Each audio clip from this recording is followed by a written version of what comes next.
Mwana wa Mungu, muda ni rasilimali muhimu kwa ajili ya kila mtu kulitimiza kusudi la kuumbwa kwake. Muda ni nafasi aliyopewa kila mtu kwa ajili ya kuliishi kusudi alilotumwa na mbingu. Kila mtu amepewa muda ambao una kikomo kwa ajili ya kulitimiza kusudi ambalo ametumwa na mbingu.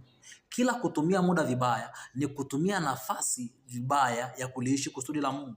Shetani kwa kulijua hilo ameleta vingi vinavyoiba muda, vingi vinavyokula muda, ili kuwanyima watu kupata muda wa kutosha kuliishi kusudi la kuumbwa kwao. Nisikilize mtu wa Mungu, kuna platform nyingi sana sasa hivi za kupoteza muda. Kuna vingi sana vinavyokula muda, na sio kwamba vinakula muda, vinakula sehemu ya maisha, vinakula nafasi yako ya kulitimiza kusudi ambalo kwalo uliumbwa. Amka usingizini. Biblia inasema kwamba mkiukomboa wakati, maana zamani hizi ni za uovu. Hizi ni zama za uovu. Hizi ni nyakati za hatari. Shetani anajua akibana muda wako, akikuibia muda wako, amekuibia sehemu ya maisha yako, amekuibia sehemu ya muda wako na nafasi yako ya kulitimiza kusudi. Amka mwana wa Mungu, tumia muda vizuri. Tumia muda kwenye lile kusudi ulilotumwa.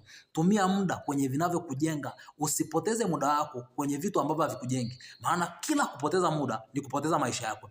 Kila kupoteza muda ni kupoteza nafasi ya kuliishi kusudi la Mungu. Amka sasa na ukomboe wakati katika jina la Yesu Kristo. Amen.